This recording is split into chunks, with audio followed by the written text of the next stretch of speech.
algu- algunos aspectos claves en el cuidado postoperatorio de los pacientes neuroquirúrgicos. De manera de introducción, entonces, hacer esa planificación temprana de los cuidados postoperatorios en el paciente neuroquirúrgico, pues es, digamos, un papel importante, si bien reúne a varias especialidades, dentro de ellas, dentro de ellas a la unidad de cuidado intensivo, digamos, el papel del neurocirujano, el papel del anestesiólogo y obviamente en esos pacientes que vamos a ver, si bien reúnen algunas indicaciones para entrar a la unidad de cuidado intensivo, hacer esta planeación de cuáles son los pacientes de que se benefician en un cuidado postoperatorio, pues va a ser esencial pues para hacer la limitación de las complicaciones y mejorar pues, los resultados de estos pacientes postquirúrgicos. Obviamente pues es un trabajo de un equipo multidisciplinario y entre la formulación de un plan postoperatorio pues hay que tener presente o hay que tener unas consideraciones importantes, entre ellas pues hacer mención sobre las comorbilidades de los pacientes, el tipo de cirugía que se va a llevar a cabo, el curso intraoperatorio, es decir, lo que pasó dentro de la cirugía, si requirió pues el soporte vasopresor, soporte transfusional y pues el mantenimiento obviamente de los aspectos fisiológicos que conocemos, que seguramente vamos a ver en otra charla, que es de cómo mantener esa o volver a restablecer esa autorregulación cerebral.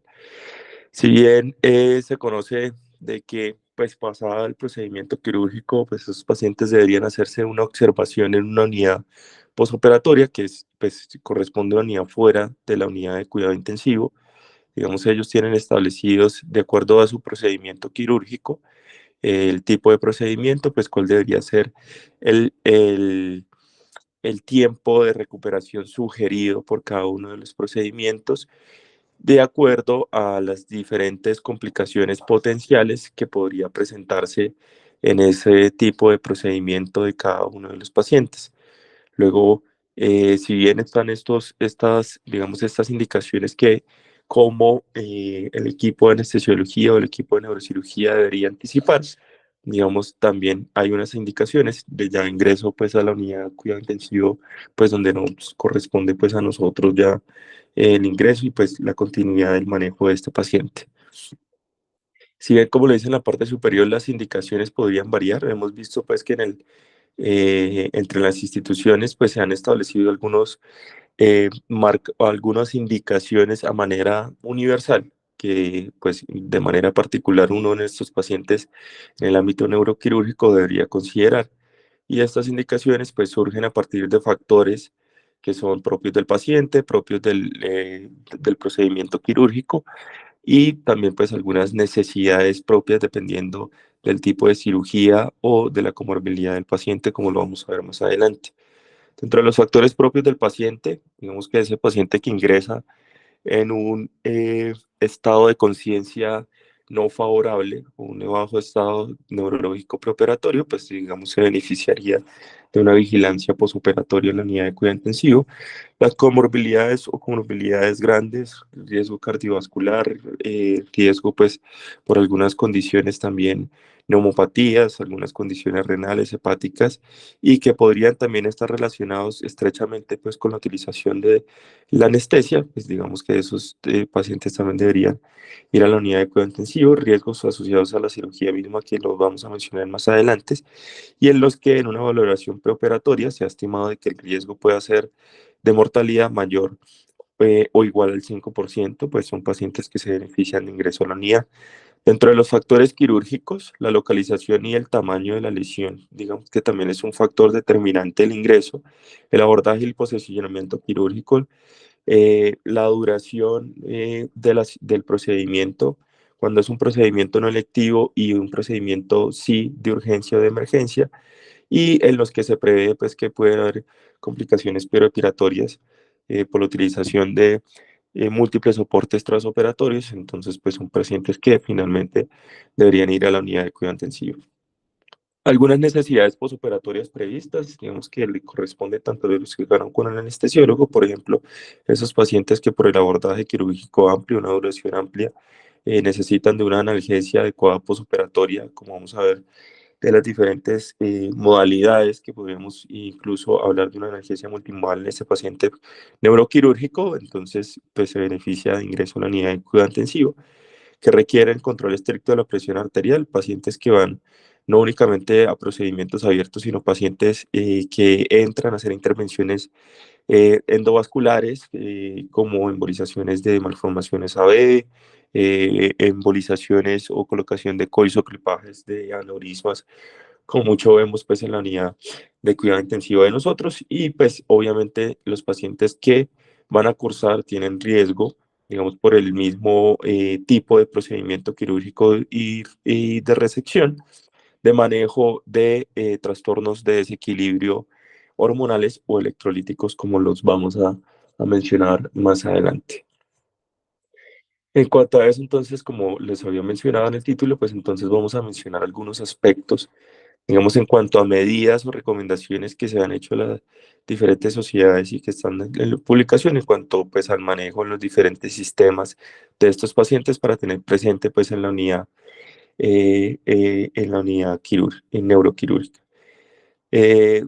Estos pacientes, vemos que tienen, en cuanto al manejo de la vía aérea y de la ventilación, con bajo pues Glasgow preoperatorio o disfunción vulvar pues que es anticipada, obviamente pues tienen alto riesgo de comprometer su vía aérea, por lo que son pacientes que fácilmente o muy difícilmente se extuban en el posoperatorio inmediato, y seguramente vamos a recibir intubados en la unidad de cuidado intensivo y le vamos a dar una continuidad a esta ventilación mecánica. Eso favoreciendo a que pues, nos dé una brecha de tiempo de que el paciente pues, depure sus sedantes, haya una recuperación neurológica, de que se lleve a cabo pues por el parte de fisioterapia una adecuada succión de ese paciente, damos la capacidad finalmente de manejar propiamente su vía aérea ese paciente, y para favorecer a que haya una extubación que, si bien se recomienda sea pronta, de que ese paciente sea una extubación electiva segura. Obviamente mantener la normocapnia y prevenir la hipoxia, esto para reducir pues de que evitar la reducción de la PA2 y evitar también la elevación de la PA2 o la presión parcial de CO2, que podrían llegar a incrementar el flujo sanguíneo y, en ese orden de ideas, provocar un aumento de la presión intracraniana, eh, favoreciendo pues a peores desenlaces. Entonces eso es lo que vamos a asegurar y lo que vamos a mantener durante el seguimiento, cuando le damos seguimiento a los parámetros de la ventilación mecánica. Si bien pues a lo que vamos a llegar es hacer una prueba de respiración espontánea, digamos que esos pacientes que, si bien se han visto que controlados por volumen, pues son los que vamos a garantizar de que se entregue un adecuado volumen corriente a ese paciente, garantizando de que podamos hacer una limitación en cuanto a las variaciones de esa presión parcial de CO2, y digamos que modificando esa ventilación minuto podamos tener un mayor control sobre este. La pide entre 5 y 8 centímetros de agua, pues ya va a prevenir pues, la telectasa, y va a tener menos repercusiones hemodinámicas, lo que finalmente podría impactar, recordemos pues la interacción que puede haber corazón-pulmón, y entre ellos pues hacer una repercusión hemodinámica con PIPs alta, lo que podría repercutir finalmente en que entreguemos un adecuado gasto cardíaco, que corresponde casi que el 15 al 20% de lo que se entrega al gasto cardíaco a nivel cerebral, y que podría llegar a hacer repercusión sobre el flujo cerebral. Por eso pues estas medidas de PIC. Obviamente lo que hemos conocido en cuanto a la cabecera a 30 grados, que va a disminuir, o que es el manejo óptimo pues para los incrementos o mantener una adecuada presión intracraneal y disminuir pues ese edema o esa hipertensión endocraniana. Y obviamente tener como recomendación en cuanto al equipo de fisioterapia, en cuanto a las ligaduras que se hacen del tubo orotraqueal, pues siempre asegurarse de que no tengan riesgo de que haya alguna compresión o obstrucción a nivel del cuello, a nivel del flujo venoso, que podría llegar también a incrementar, pues a disminuir ese retorno venoso e incrementar digamos, en consecuencia esa presión intracraniana. En cuanto a las medidas de la presión arterial, se ha descrito que presiones arteriales sistólicas por encima de 160 milímetros de mercurio podrían precipitar o llevar un riesgo mayor. Incrementa a partir de ese punto de corte las hemorragias intracranianas y empeoramiento del edema pulmonar por esa hiperemia. razones que pueden estar relacionadas con esta presión y que nosotros podríamos atribuirle estas presiones elevadas, pues es el dolor uno. También que haya una enfermedad hipertensiva subyacente, pacientes con retenciones urinarias que, bueno, difícilmente podríamos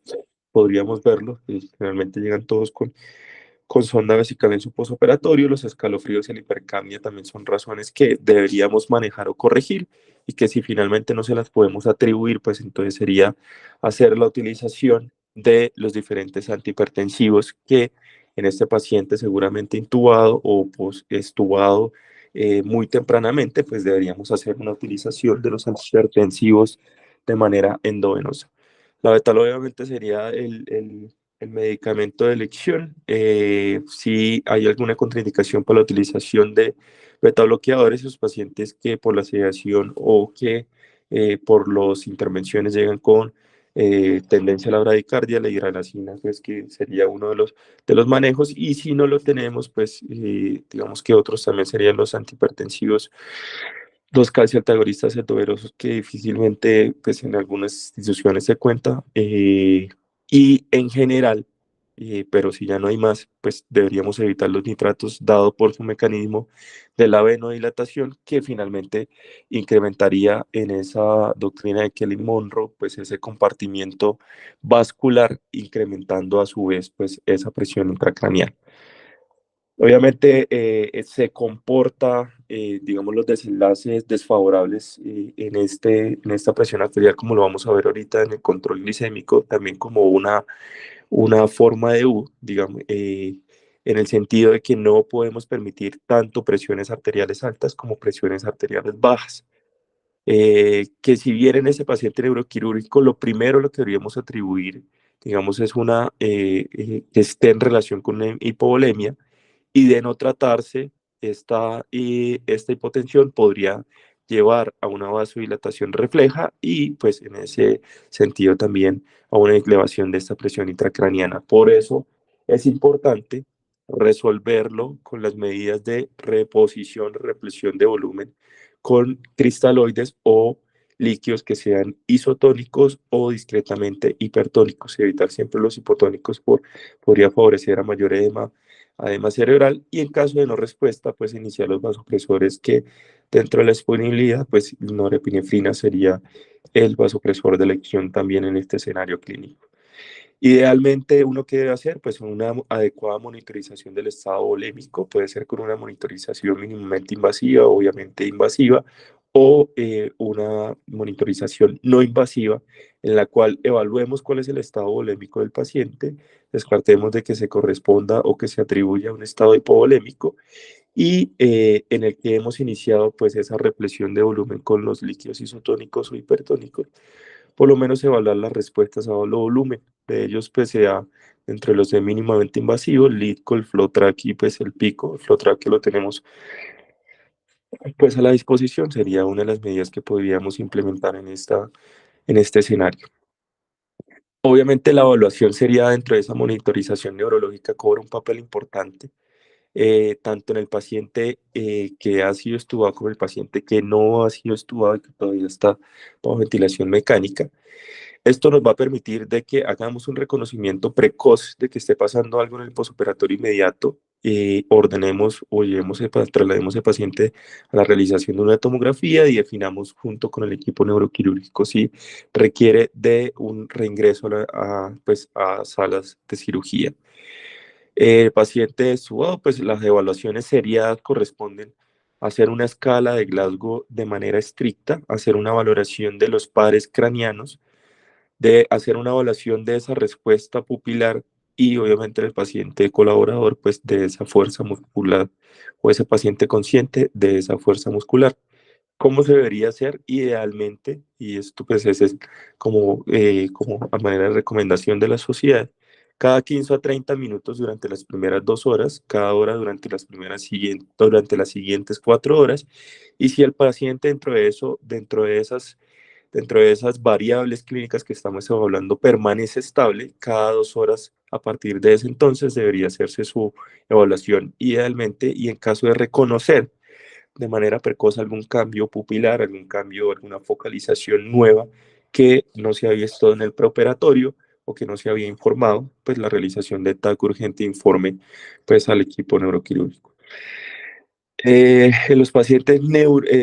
sedados, obviamente, digamos que habría una dificultad, por eso cobra importancia la neumonización multimodal, que pues acá no hago énfasis ni voy a ahondar más porque esto ya el compañero Juan Carlos lo explicó en una charla anterior, en la que podríamos contar con mediciones invasivas o no invasivas, tanto de la presión intracraneana, el flujo sanguíneo cerebral, la oxigenación parenquimatosa y pues el metabolismo cerebral regional a través de todas estas medidas o estas alternativas de neuromonitorización con la que contamos y siempre hacer énfasis en que en este también escenario clínico deberíamos hacerlo de carácter multimodal, o sea, es una combinación de todas estas medidas, asegurando que tengamos pues una cuantificación o una evaluación objetiva de todas estas determinantes. Este sería pues un seguimiento ideal de este paciente en el que vemos cómo a través de una evaluación seriada en el tiempo, con la anotación en el tiempo de cada uno, lo que vamos evaluando en ese paciente, la escala de Glasgow, haciendo medición del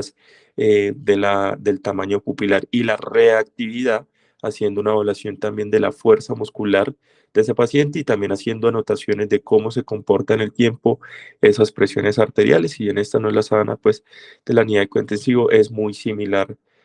a lo que nosotros hacemos pues dentro de nuestra unidad. En cuanto a las medidas de la analgesia, se informa pues en la literatura que el dolor que pueden presentar estos pacientes neuroquirúrgicos se ha catalogado o se ha categorizado de dolor moderado a severo en 2/3 de estos pacientes en las primeras 24-48 horas y se le atribuye a que este dolor sea de carácter multifocal, multifactorial. Por eso debemos implementar medidas multimodales para el tratamiento de este dolor tan intenso. Y tenemos pues múltiples alternativas que van desde terapias regionales que ya vamos explicando, como de utilización de algunos agentes como el paracetamol y los AINES, que son efectivos y han demostrado adecuada eficacia. Obviamente el escalonamiento a las terapias como opioides y tenemos pues otras medidas que podríamos implementar en esos pacientes también, como terapias ayudantes en combinación pues con las líneas anteriores. En cuanto al manejo regional, hace más referencia a los bloqueos nerviosos, por ejemplo, del cuero cabelludo. Digamos que eso se hace pues, en un contexto perioperatorio, pero que con el bloqueo de las ramas de los nervios trigéminos o cervicales, digamos, podría llegar a asegurar una adecuada analgesia cuando se va a hacer una incisión de este cuero cabelludo o se va a hacer la colocación de los clavos pues, para la fijación de este paciente. Eso se ha demostrado de que tiene su efecto ahorrador de opiáceos y que la duración puede llegar hasta 12 horas después de los procedimientos y debe considerarse en los pacientes que van a ser llevados a craniotomía. Obviamente el paracetamol tiene un buen perfil de seguridad en estos pacientes y obviamente pues pacientes que no toleran pues que todavía están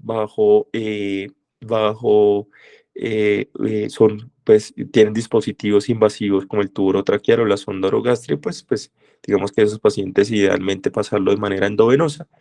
Y los AINES, pues podrían hacerse utilización 6 a 12 horas después del procedimiento, siempre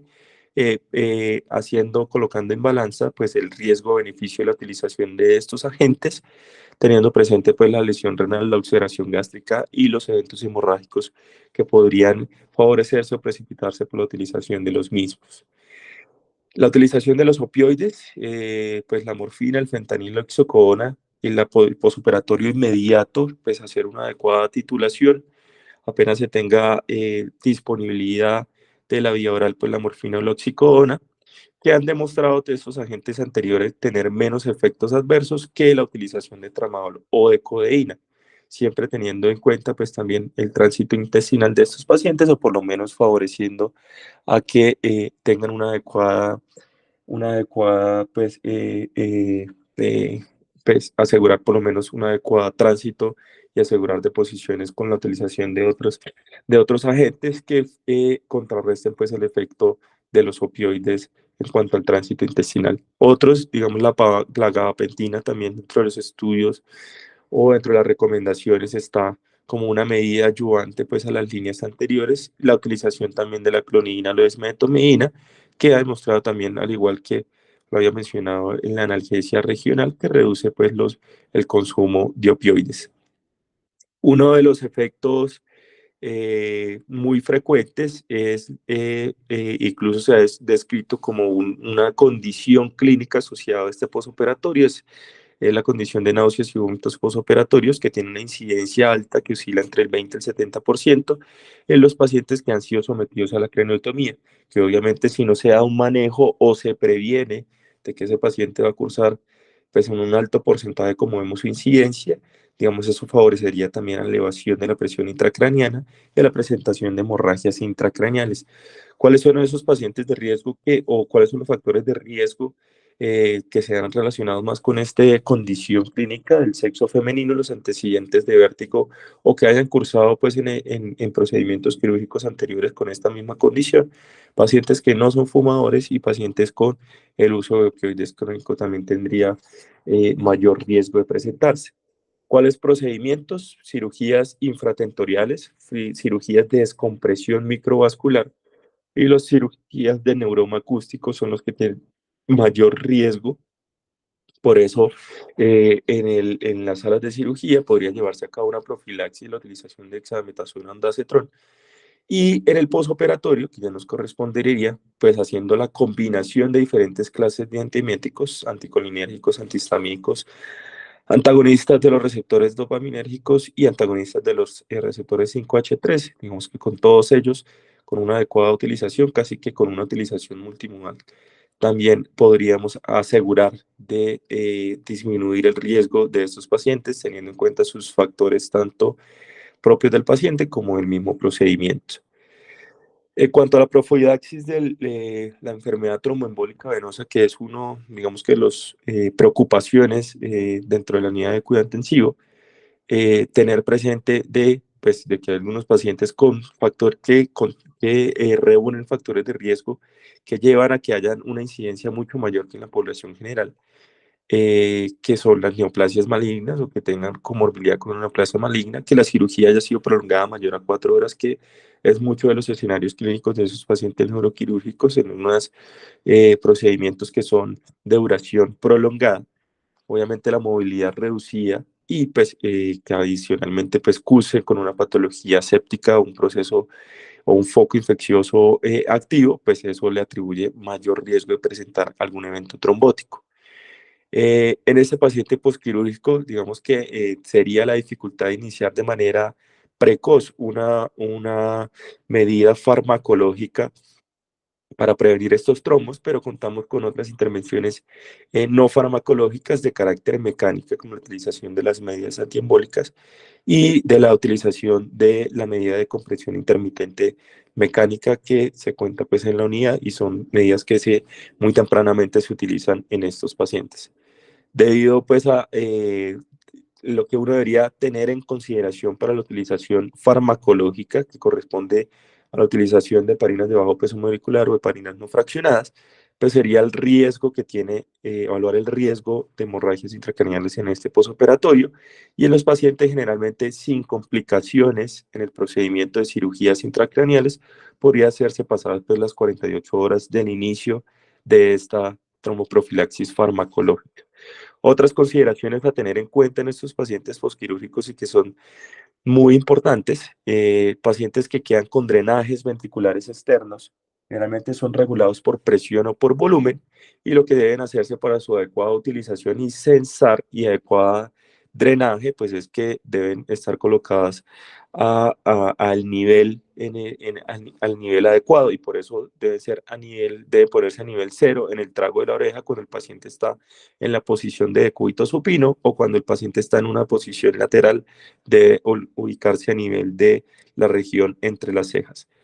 Control glicémico también tiene una distribución, como lo habíamos visto en el manejo de la presión arterial, una distribución en forma de U, quiere decir de que esos pacientes, tanto con hipoglicemia como hiperglicemia, van a favorecer a desenlaces desfavorables, por lo que deberíamos mantenerlo como en esa base pues, de la U. en el cual con un adecuado control metabólico y asegurando unas glucometrías entre 140 y 180 milímetros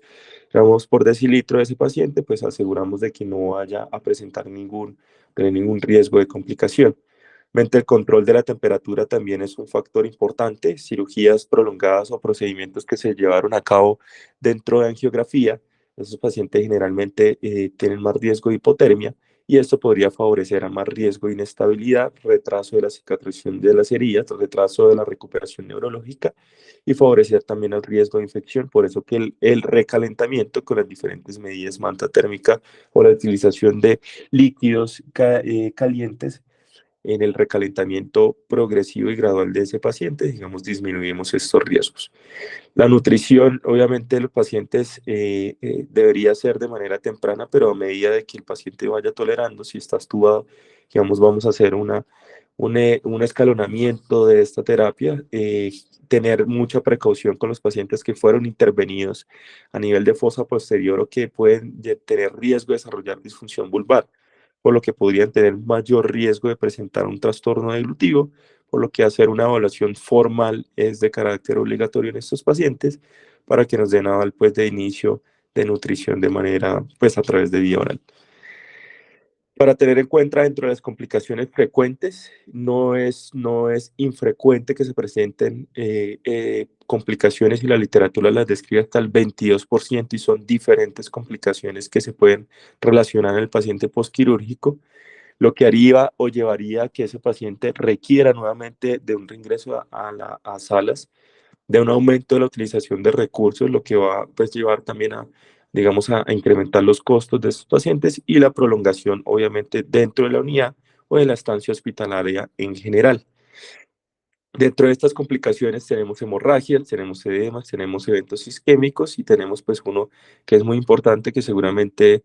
que a veces no lo tenemos tan presente, que es la presentación del neumoencéfalo que podría llegar a ser de tensión y a ser una urgencia quirúrgica. En cuanto a la hemorragia intracraneal, como lo había mencionado, incrementa su riesgo a partir de una presión arterial sistólica sostenida por encima de 160 milímetros de mercurio. Obviamente los pacientes que cursan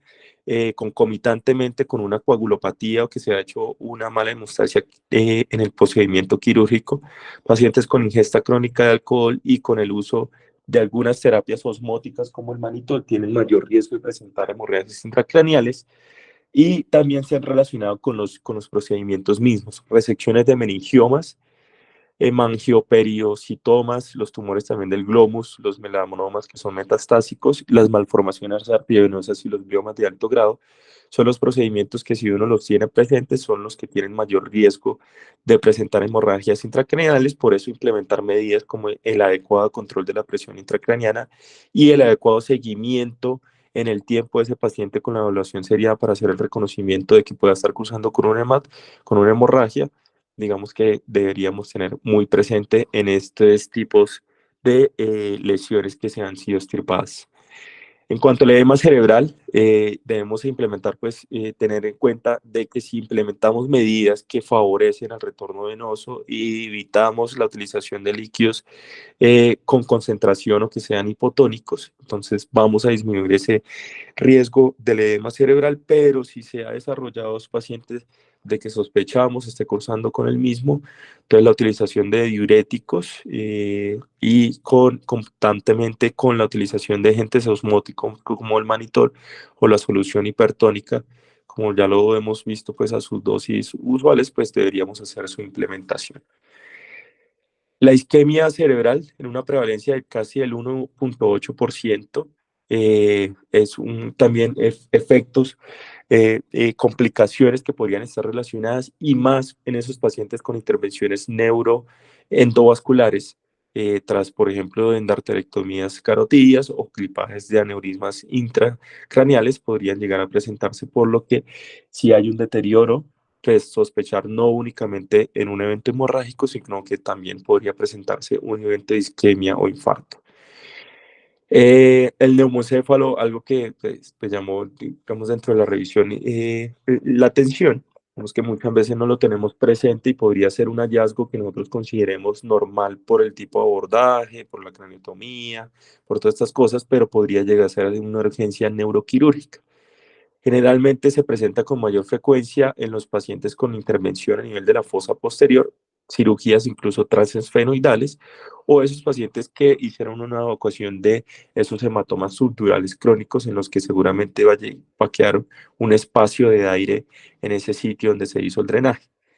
En general son bien tolerados y la manifestación clínica de estos pacientes puede ser cefalea y que la podemos controlar. Incluso para hacer una reducción de esto, la oxigenoterapia normovárica de alta concentración sería una de las estrategias para corregir y que se reduzca su tamaño, pero en caso de deterioro o que ese paciente, el único hallazgo en la tomografía que identifiquemos en un neumoencéfalo, tenemos que tener presente de que no vaya a ocurrir un neumoencéfalo a tensión, en el cual la cefalea se intensifica y un deterioro neurológico abrupto, y que pues el manejo exclusivamente es volver a salas a ese paciente, hacer una intervención neuroquirúrgica de emergencia. En cuanto al manejo de las convulsiones, generalmente la ocurrencia de estas convulsiones después de una craneotomía supratentorial en una patología cerebral no traumática puede llegar del 15 al 20%. No se ha descrito dentro de la literatura que el manejo convulsivo profiláctico, si bien lo vemos muchas veces, digamos, por temor de los neurocirujanos en la unidad de cuidado intensivo, digamos, no está avalado, únicamente si el paciente llega a presentar la convulsión y tener presente de si hay factores contribuyentes no quirúrgicos y que deberíamos corregir. Por ejemplo, si la convulsión está en relación a una disglicemia, a una hipoglicemia, pues lo que deberíamos hacer es corregir la hipoglicemia y no atribuirle pues al procedimiento quirúrgico la convulsión. Obviamente en los pacientes que ya tienen como enfermedad de base una epilepsia, hay que dar continuidad y de manera pronta e inmediata en el posoperatorio inmediato de este manejo antiepiléptico. En cuanto a las alteraciones fibroelectrolíticas, no son, digamos, muy frecuentes, lo vemos muy seguido pues, en la unidad en estos pacientes postquirúrgicos, en los que nosotros, pues, el deber de corregirlo, pues, primero identificarlo y corregirlo en ese orden de ideas, pues, nos corresponde a nosotros. Hacer una adecuada reposición de estas pérdidas de líquidos y siempre, pues, hacerlo como les había demostrado, hacer una reposición con una represión con líquidos isotónicos o hipertónicos, por lo que los hipotónicos incrementa esta presión, esta edema cerebral y presión intracraniana. Eh, como una, como una recomendación para el reconocimiento, entonces, si bien ese paciente cursa con una hipernatremia, podría corresponder más a una diabetes insípida de carácter central, y pues sus manifestaciones son esos gastos urinarios elevados, por lo menos mayor de 200 mililitros por hora, una densidad urinaria baja como por debajo de 1005 y que una osmolalidad incrementada. Por eso, pues si dirigimos, digamos, las medidas diagnósticas y lo reconocemos, pues la utilización de la desmopresina sería de elección en este paciente, y si tenemos disponibilidad de desmopresina nasal, pues digamos que estaría mejor en la corrección de este trastorno en este paciente. Si de otro lado y corresponde a la hiponatremia, podríamos tener pues un SIAD o un síndrome de liberación inapropiada de ADH y el cerebro perdedor del sal. ¿De qué forma lo podemos distinguir? El volumen a través de una medición del volumen intravascular efectivo. Generalmente los pacientes con una síndrome de liberación inapropiada de ADH generalmente son pacientes que son hipervolémicos, pues por el mismo efecto de retención de la ATH, de la ADH, y pues diferente a los pacientes con cerebro perdedor de sal, que generalmente si pierden sal arrastra sangre, generalmente son pacientes que van a estar más hipovolémicos. Obviamente del cerebro perdedor de sal, pues la medida sería la represión de sal, y el otro lado del SIAD pues sería la restricción de líquidos. Dentro de las complicaciones, también tenemos hacer una adecuada evaluación. Dentro de esa evaluación sería el reconocimiento de las parálisis de los pares craneanos, más que todo en las cirugías de fosa posterior o de base de cráneo. Estos pacientes, adecuada monitorización de los pares, tanto el 7, el 8, el 9, el 10 y el 12. En estos pacientes se debe hacer pues su adecuada y estrecha monitorización, y siempre y hay riesgo de una parálisis pulvar, entonces de la evaluación de la protección o la capacidad de protección de esa vía aérea de ese paciente, que no vaya a requerir nuevamente una reintubación. Eh, la fuga de líquido cefalorraquídeo podría ser una de las complicaciones también que se presenta. Generalmente está relacionada con un inadecuado cierre de la dura, lo que se podría también ver exacerbado en estos pacientes con un desarrollo hidrocefalia, incremento de la presión, y pues que también podría favorecer, digamos, a este desarrollo de fístula. Por eso, disminuyendo pues este riesgo, digamos, podríamos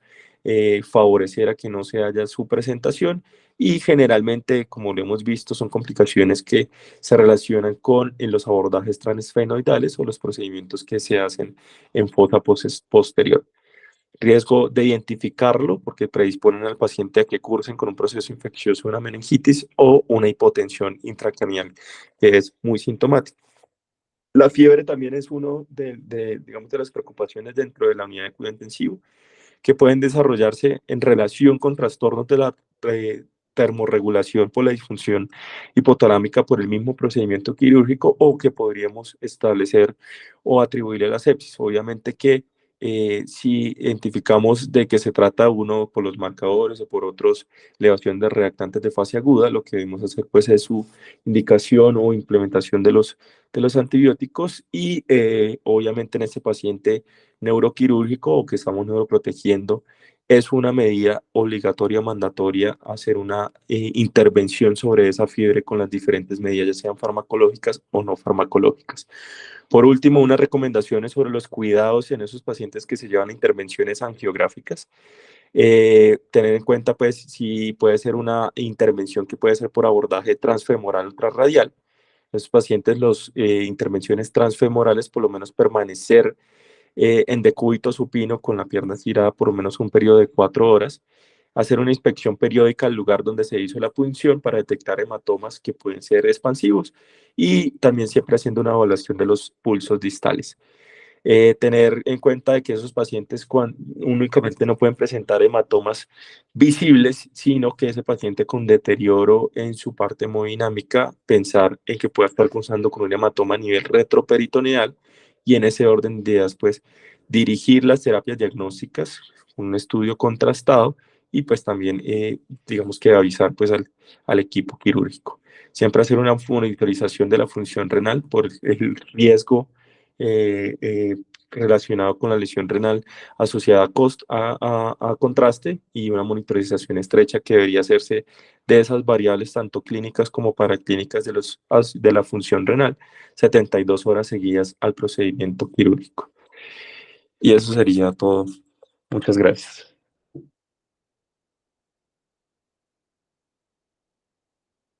Orlando, gracias. Buena revisión temática del paciente neuroquirúrgico y de lo que